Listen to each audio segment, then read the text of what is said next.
Ladies and gentlemen, welcome to the 4th season of Film Hustlers. Now, for the sake of clarity, we used to be called Let's Get Into It. Now, we're still going to get into it, but Davey Dave thinks that Film Hustlers is going to look way better on a t-shirt, so we changed the name. But I'm excited because we're still going to have amazing guests. We have one today. We're still going to talk about raising financing for your film, getting you inspired about creating content, regardless of what it is. Shorts, features, television shows. We're going to talk about music. We're going to talk about everything that has to do with making movies, creating content at all levels. I also want to welcome back our friends at extrememusic.com, the absolute best music library in the world. I've used them on all my movies. I know Tootie's used them on his. Davey uses them, and you should use them as well. They're incredible. They supply our industry from TV to film to commercials with the absolute best music you're ever going to find anywhere. An amazing array of musicians. So let's get going. By the way, this is the 4th season, Davey Dave. Number 4. We're starting number 4 without Rod Ranks, unfortunately, because Rod is working. This show's about working men and women, right? So Rod had to work. He's doing makeup for Mario on the multitude of shows that he's doing. And Mario Lopez is who I mean by Mario.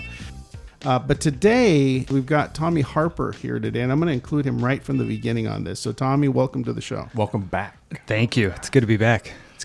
So, elephant in the room, just so that we can get into it right away. Yeah. Tommy executive produced Top Gun Maverick. Is that the actual name? That's the actual name. Top Gun Maverick. And it has now surpassed $1 billion worldwide. It killed over the weekend. It continues to be like a extremely well-received and reviewed movie. And, geez, congratulations. Yeah, congrats. Thank you. Thank you. It's not done. It's fun. A lot these days. No, it's a blast. It's good to have a movie out that's just everybody likes. It's a very kind of there's nothing in the movie that's going to offend anybody, and it's a great entertainment to sit in a theater, to see it on a big screen, to experience epic scale. It's really good, and everybody kind of commenting on it, and there's nobody has anything bad to say about it. People liked it and like to enjoy the theater atmosphere and to be back in the cinema. You know what? It's unbelievable because, we went through the pandemic. There was streamers went crazy, right? Like all the stocks on Netflix and Disney came out. All this stuff happened in the streaming world while pandemic was happening. And a lot of people were like, oh, AMC's going under, or they filed bankruptcy or whatever it was theater-wise. And God, it's so interesting to me what a short memory Americans have. Like the minute there was an opportunity to start going back to the movies, people started going back to the movies. But you were making this film in a time when you had no idea whether or not it was going into theaters. No, I mean, we made the movie way before the pandemic, and we were in post-production during the pandemic. And so we always made it for a theatrical run, and there was no conversation about ever doing a streaming, release. But I love making films for cinema. I have a movie on Netflix as well right now that went straight to Netflix that separately called Spiderhead, which I think it's fun to do movies in all platforms. TV series I've got going on too. So I think it's fun to do all avenues. I think people want to experience different entertainment in different settings, but I do agree with you how short-term memory of Americans, where we all sat down and during the pandemic and turned on Netflix or Amazon or Apple or whatever and was binging, everything. Extraction was massive, when it came out during the pandemic. And but I do think, people crave to sit with a group of people and experience something. Concerts, sporting events, cinema, and it's something that is back, and I think that people will go see a film, but it's got to be an event.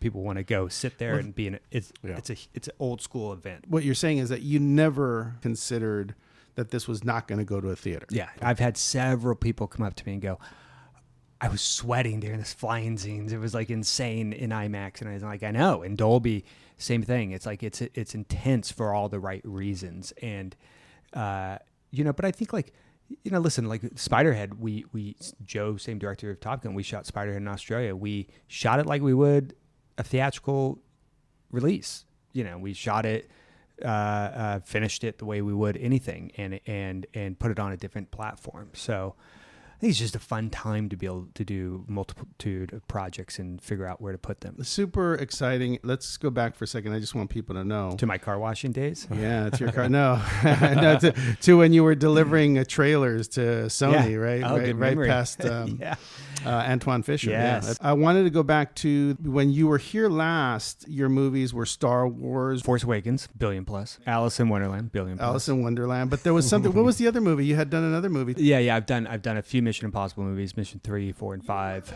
First of all, it's amazing that right. Your body of work's remarkable, and now the Chris Hemsworth movie, which is called Spiderhead. You got Miles Teller in there. That's an enormous movie too. I mean, you got Thor in it. You got these are billion-dollar movie guys, right? Rooster, Thor, yeah. So obviously, you used your relationships to do those movies, right? You worked with people that you liked, right? Yeah, I mean, Spiderhead was a script that Joe found Kaczynski and Joe's the director. Joe's the director, and Eric Newman was one of the producers. His company had the script, and Joe and I were in post on Top Gun, and we're thinking about what do we want to do next, and what does he want to do next, and he was really intrigued by the story, and it was a more intimate story, and so we did some really early concepts as we were in post on Top Gun, and we were still trying to figure out, kind of revise the script, where to shoot it, who to cast it, everything. But we knew what the aesthetics of the film was going to be. So we spent some time, and Netflix gave us some money, and we designed the whole entire movie in about 6 weeks. And then we put it all in a file, continued post, and then started casting the movie. And then the pandemic happened, and we were in the middle of, where do we shoot? What do we do? And then Chris got on board, and we ended up having to squeeze it in his schedule because of Thor, and we had to hop on planes and go to Australia, and we ended up mounting the movie and shooting the movie with 11 weeks of prep, which is quick for a movie of that size, but it all was because we pre-designed it all. So Joe and I came out of quarantine 2 weeks before. Miles came attached to the movie, as we knew it was going to happen, and we sent him the script, and he's such a strong actor and a great person. So it was a great experience, top to tail, for that film. You're probably very by the book about how you approach people, but you guys, obviously you worked with Miles twice, closely, right? Yeah. So you knew him. Yeah. Do you call him at home and go, hey, I got something for you? Yeah. You do? Joe's done 3 movies with him. So Joe reaches out to him and says, so you're just like, hey, we're doing this thing. Yeah, and listen, the respect between the two of them. I mean, Miles likes working with Joe, and they have a great relationship, and they respect him. Miles is such a great actor, and and a good person, and it's but you never, for me as a producer, I never take that for granted that we work together a few times. Like it's not that I take my guard down or keep it up or whatever. I just never let my foot off the gas with talent, because I think you can't get comfortable, meaning it's not good for the project. I need to treat every project differently. And so even though I've worked with Miles a few times, Joe and I really wanted to make sure he was 100% on board and wanted to do the project, and he did. But for as a producer, I'm going off the subject, but even if I work with talent multiple times, you still, they deserve for me to work at the highest level every time. And right. So do your thing and do it the way you would do it, whether you knew him or not. Exactly. Yeah. There is a big difference, between the movies that you guys are doing at the studio level and the movies that sometimes are being done at a network like Lifetime, right? There's lower budget versions of all these movies, and that is also kind of like a very thriving business. With whatever I do, whatever you do, whoever, there's never enough time or money, right? I think we both can agree upon that. Like, even if you do a $200 million movie, you never have enough money. It's shocking to say that, but you are always trying to figure out how to do things, because sequences cost a lot of money, visual effects cost a lot of money. Right. Everything, you're always trying to fit it into the box and move it forward. And I think creatively, to deal with writers and directors, my philosophy is always let them try to get their story out and let them always try to tell what they want to do.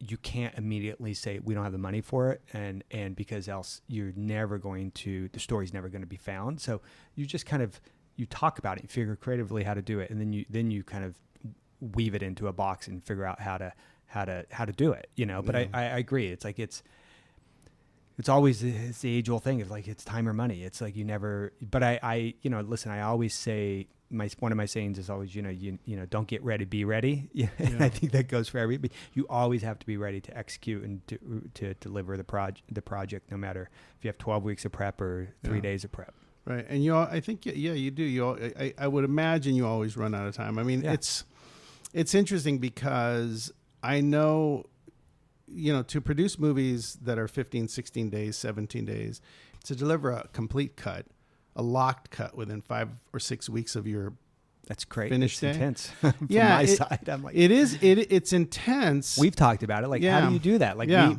we sat down a few weeks ago, and you were like, "This is how we do it." You know, it's like it's interesting. It's an interesting thing. And then you know, when you're in it, when you're doing it, I think it doesn't feel like you're hampered, or it doesn't feel like you don't have enough, right? It just feels like you're being creative. But it's funny because I went to a PGA event that Jerry Bruckheimer was speaking at. Yeah. I know you've worked with him. And he was complaining at the time about he needed $350 million to do Pirates, whatever the number was. I can't remember. This was a while back ago.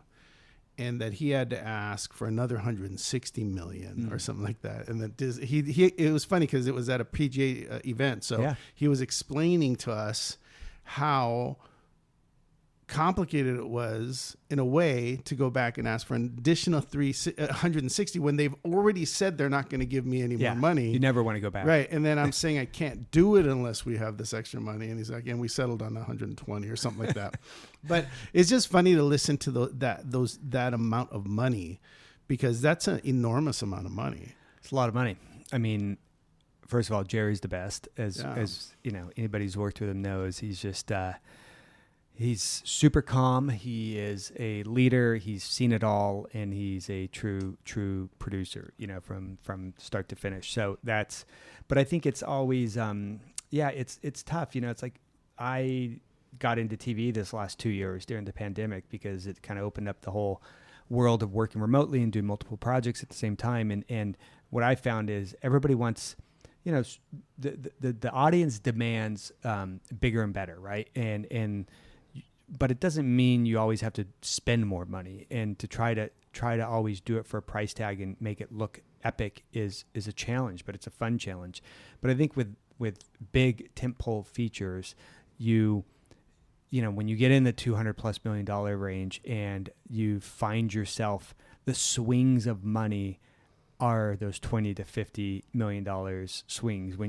It's kind of insane when you sit in a budget meeting and you're meeting with your team and you're going, okay, we have to find $25 million. Right. It's like $25 million is a lot of money. And then you ended up, you find a way to get it down and you come up with creative solutions and things like that. But yeah, the swings when you get into that world of filmmaking are massive. Now, this is totally inside baseball, but I want to know, when you have a budget that's $200 million, do you have a contingency, and what's the percentage of the budget? No, you don't. You don't have any contingency. No, because is it just too much money to put a contingency in? Well, studios don't like you to put a contingency. So, you know, listen, what you try to do is you try to, as you lock the budget before you roll. So to start it from the beginning, like most projects, you in that range that I've done before, you tend to start to work on the budget as the script's being written.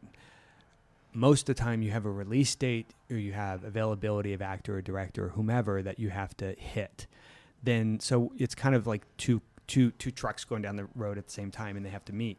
So creatively, you'll work on the script, you'll work on the design, and business-wise, you'll work on the budget and the production plan. Right. And so as you're going through the process, you're budgeting without the full information. Sometimes you have pages, sometimes you have a full script, or you have an outline. So you're budgeting it. And then as you get closer to filming, you could be 3 months out, and you're getting department budgets from everybody. And most of the time, those will come in a little high because people are still a little nervous about what's in the script or what's out of the script, because you're having these conversations in real time. So you have all the department budgets, you have visual effects, you have post, you have sound, you have music, everything's coming in.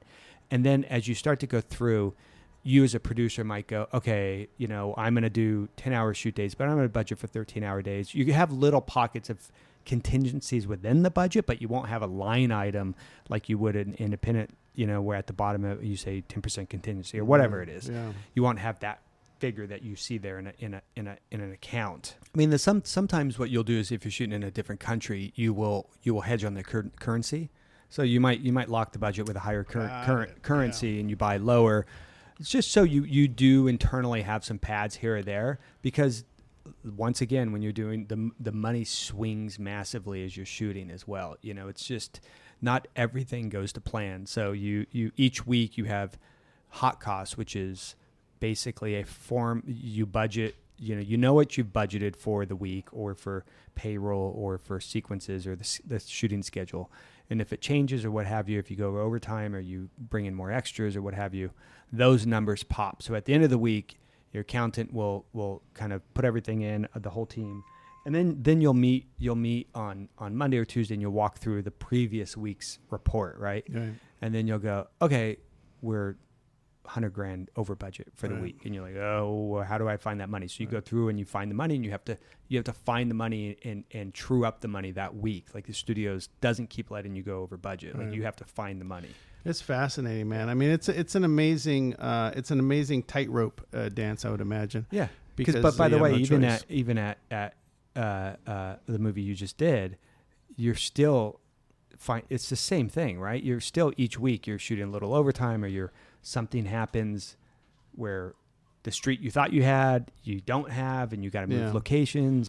And so much can be done now remotely and with visual effects. And you're like, okay, so what am I going to do? Am I going to pay for clearance on the sign? Am I going to take the sign down, have the art put a sign over? Or am I just going to take it away in post for $1,500 versus $5,000 for the sign and labor and this and that? You're going to do it in post. Yeah. Right. So you can do it in post and you save yourself some money. Yeah. But yeah, dude, it's amazing. But I think just to make it more manageable for people who are listening, like if you think about where you came from, where you started, which we talked about in the original time. And if you want to hear all about Tommy's, beginnings, you can go listen to that podcast. But we all started, you didn't start with Tom Cruise movies, right? You started in a humble manner. How did you? So you got your start when you were delivering trailers, right, to studios. And when did you realize?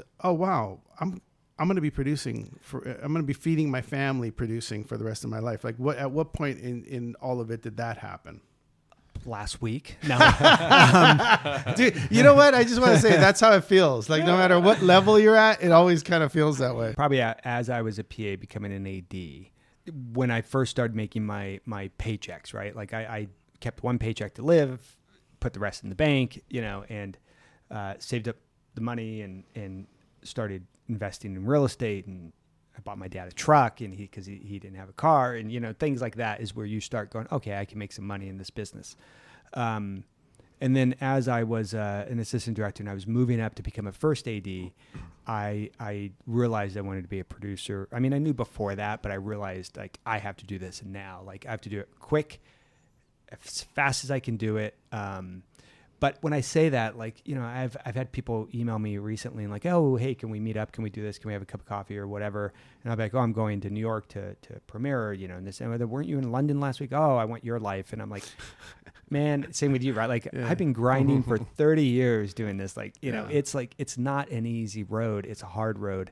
As I was becoming a assistant director, moving and wanting to produce, I realized like, this is my career. This is what I'm going to be okay doing, but I never, even today, it's like I can feed my family. I have a great life, but I never let my foot off the gas. Yeah. And I always want to do things, different things. Yeah.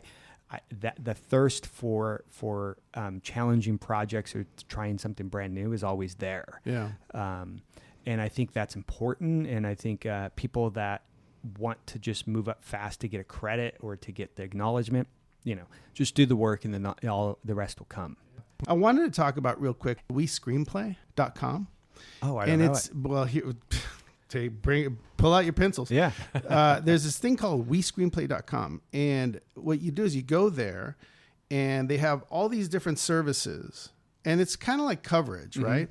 Because I originally thought, I'm going to send this script to Dave, or I'm going to send this to Rod, or I'm going to send this to one of my friends to look at and give me their advice. Yeah. The problem is that sometimes, like, if you know me and you know my humor, right? If I send you a script, you might love it because you know me and you think I'm funny, right? But I'm emotionally attached. But I'm emotionally responding as well because we're friends or what have you. Yeah. So it may suck and you may give me zero criticism, right? So what I did was I uploaded my script to WeScreenplay. I picked their service for $79.99 that you send it, and in 3 days someone reads it and gives you their opinion on the plot, the characters, the arc, the whole thing. So I sent it in, I got it back, and the criticism was severe, but it was right on. Like, I believed it. Like, this guy doesn't know me. I don't even know who it is. So I took it and I basically took all the information and I rewrote it. Then I sent it back in, said, please give me a new writer, got a different writer. They sent me notes. They were different notes, but good notes. Kind of like the note was, all your characters sound exactly the same.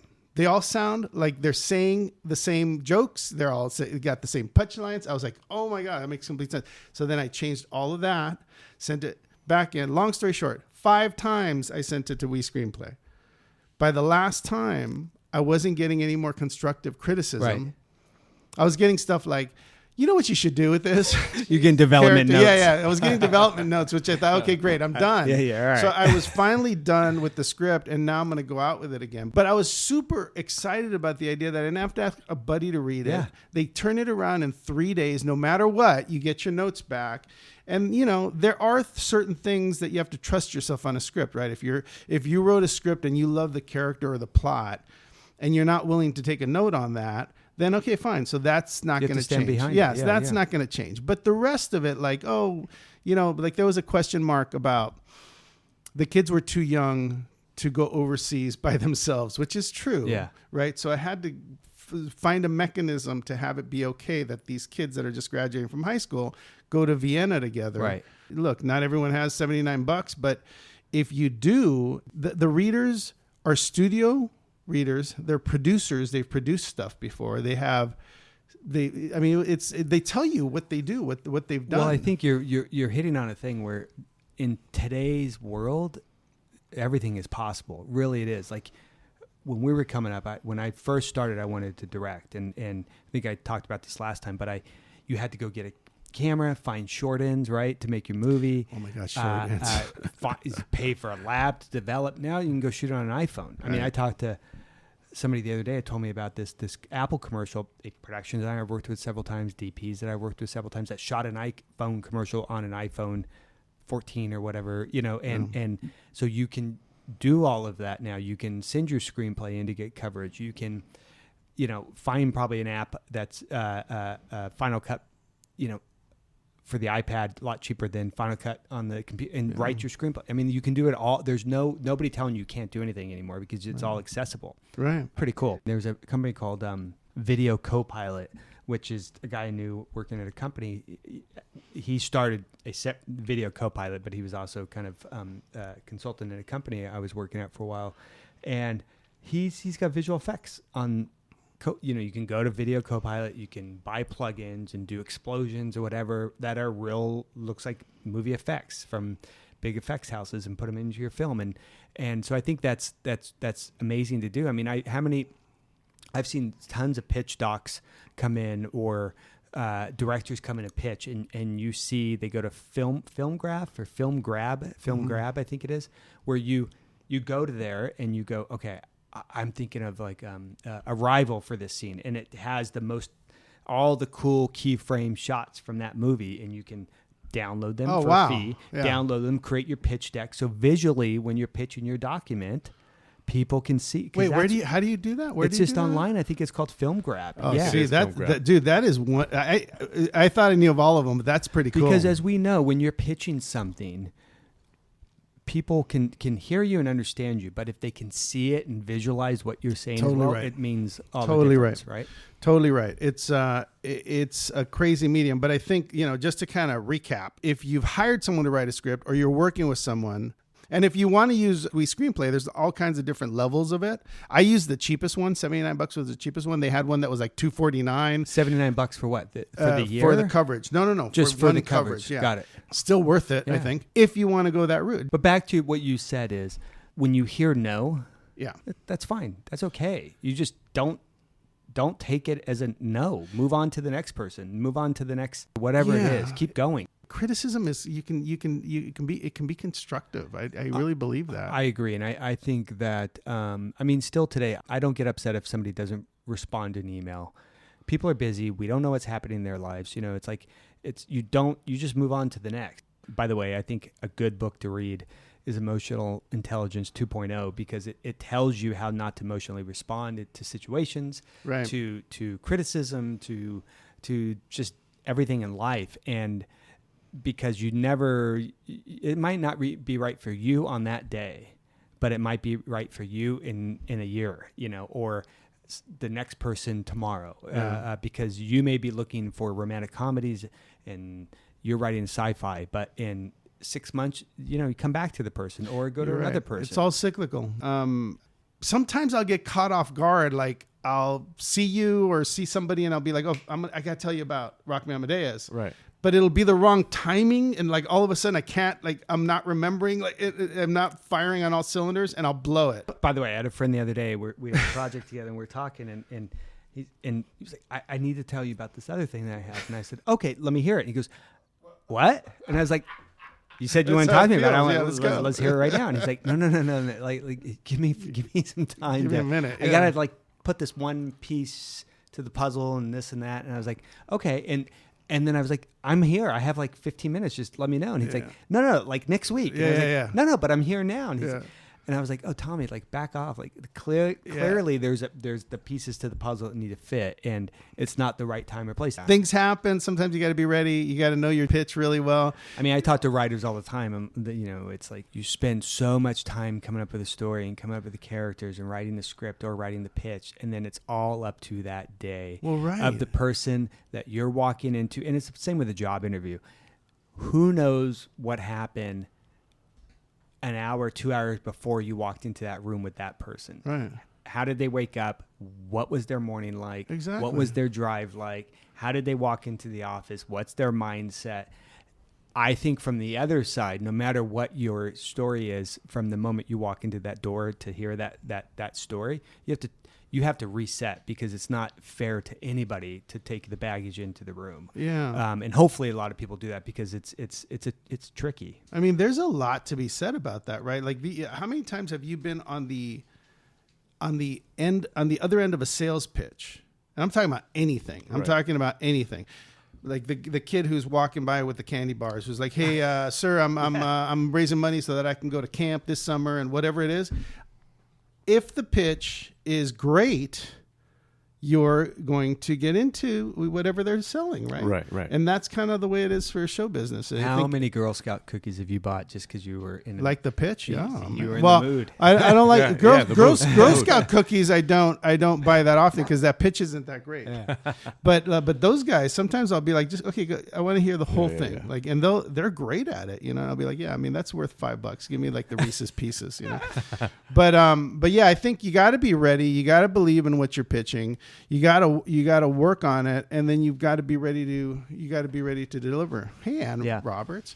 But anyway, so yeah, there's lots of ways to keep it moving, to keep your projects alive, to keep pitching, and to keep doing your thing. And I think the takeaway is you're working on these films along with lots of other people. Yeah. You guys are doing amazing work. But every day that you pitch and you see scripts and you're trying to get things done and you're working with Tim Burton or whoever you're working with, there's the same struggle for everybody. It is. At every level. It really is. It is always a struggle to get anything made, no matter where you are in your career. Yeah. It's never a phone call and I'm this person and I want to go do this. And okay, go ahead. Here's the checkbook. It's all, you have to show up and do the job. You have to do the work. You have to do the project. You have to, every day it's like, it's never easy. You got to do the grind every single day. Yeah. And I think that's the most important thing. But I think, by the way, if it was easy, then it wouldn't be right. No, I agree. And I kind of want to end the show with first of all, this has been a lot of fun to do again. It's been a while, right? But I want to end the show with saying, look, I've been working on these smaller Lifetime movies, which I love. But one of the things that has been so important to be clear about for myself is I stood up when I was in Nashville, and I did a speech at the rap party, and I got kind of emotional about it because I was like, I wake up every day and I'm hanging out with my friends on the set, and we're trying to make this movie for whatever amount of money we have, and everyone's just working really hard and doing their job, and all these actors are doing their job, and Davey Dave is doing whatever he can do to help, driving, doing EPK, like the works. And these are all people that I care about deeply. Mm-hmm. And we laugh and we go to dinner together and we deal with hurricanes and tornadoes. We yell at each other. But it's been such an honor, and I've been so grateful, to be in the situation where you realize, look, movies don't get done by themselves. There's no one person who does it, right? It's a bunch of people agreeing that they're going to try to do something great. And, and I am the leader as far as the movie goes. And these guys, we all have to sort of make it work, but at the same time, it's been a tremendous, gift to be able to work with all you guys, to work with Mario and to everybody, and to finish it and have it be great. Doesn't matter what level it's at, but I feel really lucky to be able to do that. I agree with you, and I just have to say that congratulations on what you guys have been doing, because I think it's really great you guys are doing these Lifetime movies, and we've talked about it, and I love the fact that you how quick you do them, but they're great stories, and I think there's a big audience for them. So I think that's super, super cool. And how much you guys are doing and different things you're doing. But I agree with you 110%. And I was on a panel last week, and it was like, how do you solve these situations? And how do you deal? I mean, I am so lucky because I have such a great team that works with me. Same with you, that makes you better, makes you achieve what you want to do. It's never one person. It's always a team. I think as being a leader, it's very important to acknowledge everybody that you're working with. And that's not just to say, oh, I've done it and check the box. It's truly a thing about I could not be here without you. Yeah. You allow me to do all this other stuff. And I think that's super important. There's never a leader in any business that can do it all by themselves. Mm-mm. And I think that's important to acknowledge as well. But I also think the film community, TV community, it is a family. You spend a lot of hours together, a lot of time together. And it is a thing that you have to create a environment where people want to come to work and have fun at work and be, feel safe and have a blast with each other, and with the cast, or even the cast wants that, they want to feel loose on the set where they can, explore and things like that. So I think it's a hard thing to do. It's not easy to do that every day, because you may have a lot of stuff going on behind closed doors where, you can't afford something, or there's a location that fell out. When you open the door and you walk outside, you have to have that environment where everybody wants to feel protected. And as a leader, that's tough. Yeah. But I agree with you. It's a blast to do the work that you do at the quality that you do. I mean, I sat in a theater with my wife, and we walked out of there crying and clapping, and we were it was moving to see a group of people spend that much time and energy on Top Gun.